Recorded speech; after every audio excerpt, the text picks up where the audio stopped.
Hip up! Cody Rhodes will finish his story. He will face Roman Reigns in the main event of WrestleMania 40, and he will win the WWE Championship. Spoiler alert, sorry I spoiled that for you. It was obvious. It's been obvious from the moment he lost at WrestleMania 39. We know how this story is going to end, but that's okay. Knowing the end is fine, as long as the journey is compelling. Unfortunately for Cody, it was not. Hey guys, this is Will with Exposing the IWC, and before you guys get all hot and bothered, I am a Cody fan. My issue is not with Cody himself. I have a problem with creative. From the moment he lost at WrestleMania 39 to now, heading into Mania season, Cody's creative has been bad. It's been lacking, okay? Allow me to break it down. Let's go all the way back. Not that far back. Let's go back to the Raw after Mania.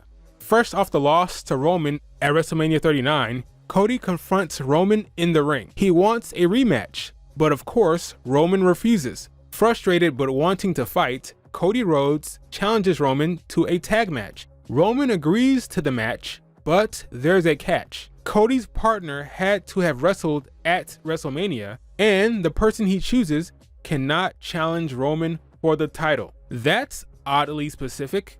Why would he ask for... Oh, okay. That's how we bring in Brock Lesnar. Long story short, Brock attacks Cody in the main event. That means we're getting Brock versus Cody. That's a big time feud. I can't wait to find out why Brock attacked Cody. 1 week later. I said, I can't wait to find out why Brock attacked Cody. 3 weeks later. They're gonna tell us, right? Several months later. Wait a minute, they're not? They're not going to tell us why Brock attacked Cody? Really? Guys, this feud went all the way to SummerSlam, and they never told us why Brock attacked Cody. This is what I like to call a filler feud. Yep, that's right. Brock versus Cody was filler. They didn't bother telling us why the two are fighting. We can speculate, but it's horrible storytelling to not give us that answer. Cody was speculating himself. He says he heard on SmackDown that Brock was unhappy about his place at WrestleMania. He had another theory. He thought that it was possible that Brock was uncertain about him. Maybe he didn't believe in the hype. Ultimately, these are all guesses because Brock doesn't open his mouth to tell us. It's a filler feud. One big long filler. It's time wasting. So what makes a feud filler? If it's non-title and nothing changes for the characters and the character does not develop, it's filler, okay?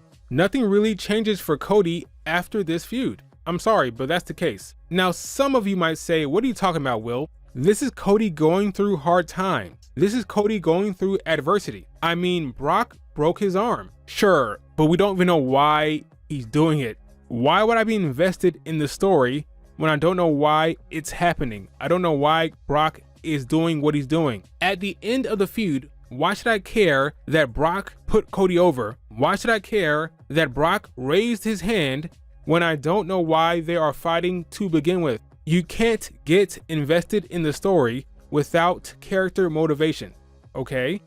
Storytelling 101. Does that make sense? After the feud is over, Cody says that he feels on top of the world and he feels like he can beat anyone. You can argue that that is development for Cody. Had that transitioned right into the Roman feud, maybe I would feel differently, but it doesn't. And then we move on to the Judgment Day storyline where he feuds with the Judgment Day for 3 months. Cody has to face off against Dominic Mysterio at Money in the Bank because Dominic Mysterio thinks he's a deadbeat dad. Cody gets Jay transferred to Raw. Now, if you remember, Jay is the same dude that has been a thorn in his side. So why is Cody helping him? Maybe, just maybe he's trying to get himself traded to SmackDown. He's using Jay as a way to get to SmackDown. So it's kind of self-serving in a way. That could be interesting. Is that what happened? No, he didn't get himself traded to SmackDown. The reason why he did it is because he's a nice guy. So there's an opportunity lost. Whenever there's a time to do something interesting or compelling,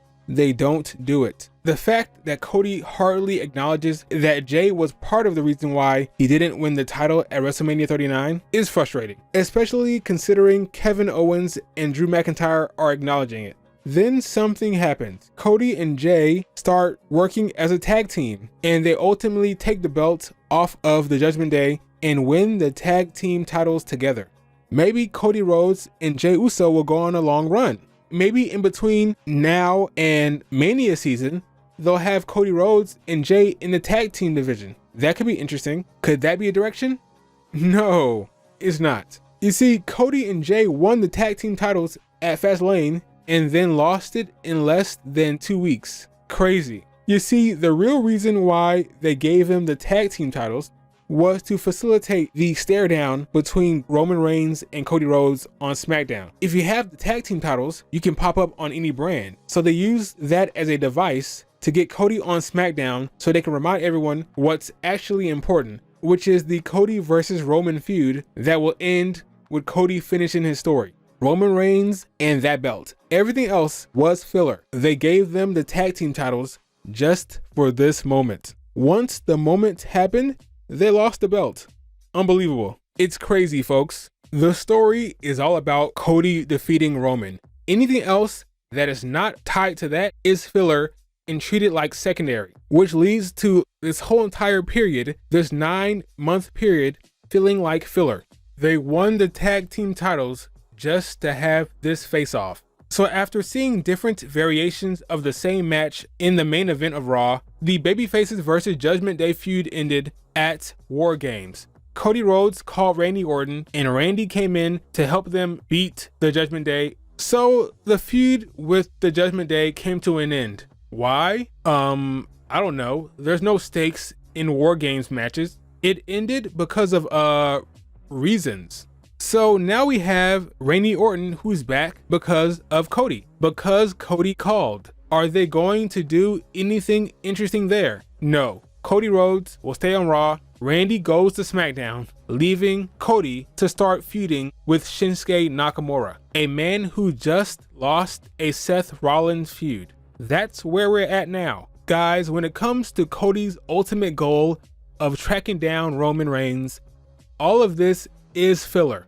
It did not have to be, but it is. This whole entire time, Cody could have been scrapping and trying to manipulate his way back to SmackDown to take on Roman somehow. But no, all of this has been about waiting and waiting until he can try to win the Royal Rumble again. The story should have been Cody is trying to get back to Roman some way, somehow, the entire way. He should have been in the Money in the Bank match trying to get that briefcase to get to Roman. He could have failed, but he should have been in the damn match. He should have tried to use Jay to get himself traded to SmackDown, but then something happens where Adam Pearce denies him. Something like that. You see what I'm saying? Everything should have been him trying to get back to Roman. But the way this was booked, the way it was set up, it feels like he's just been waiting and waiting and waiting until now we're in the Rumble season and now the story can start back up. But it did not have to be that way. The last 9 months did not have to be filler. I mean, the Shinsuke Nakamura feud was fine enough, but again, it's filler. We just saw Shinsuke lose to Seth Rollins. He won in a street fight this past Monday, and now that feud is over. And now we're ready to actually start giving a damn because now we are fully into the Rumble season. And for me, the Rumble season is the beginning of Mania season. He'll probably come in at one, go all the way to the end, and then lose to CM Punk. And then he'll have to enter the Elimination Chamber and win that. And that'll be all the adversity he needs to then set him up to go face Roman. And that'll be fine. Okay, that'll be good. Because that's the overarching narrative. The struggle of the Rumble and the Elimination Chamber to get to Roman is the story for Cody. Okay, and that'll be interesting. But the last 9 months, it did not have to be all filler. But unfortunately, that's what it was. Yes, he broke his arm. Yes, Shinsuke spit mist in his eyes. Yes, the Judgment Day shattered his ankle, but ultimately none of those injuries held him out for that long. This is the same old Cody. Cody has not developed. Nothing has really changed between WrestleMania 39 and now for Cody. So why is that? Well, some would argue that Cody needed adversity, right? That Cody had to go through hard times before he could beat Roman. The truth of the matter is, folks, Cody losing at WrestleMania 39 had nothing to do with Cody. It had everything to do with extending Roman's reign. They wanted Roman to get past 1,000 days, so they extended the story. Roman had to face Jey Uso. The Bloodline Civil War and getting over 1,000 days took priority over Cody. So the last 9 months was all about time wasting to get to where we are now, where Cody's story is now back at the forefront and we can see him finish his story at Mania. Oh boy, I'm glad we can now get to the good stuff. What has been your thoughts on Cody Rhodes' story since WrestleMania 39? Did you like it? Have you enjoyed the journey? Was it disappointing? Let me know. Remember to like, comment, and subscribe, and I will talk to you later. Keep up!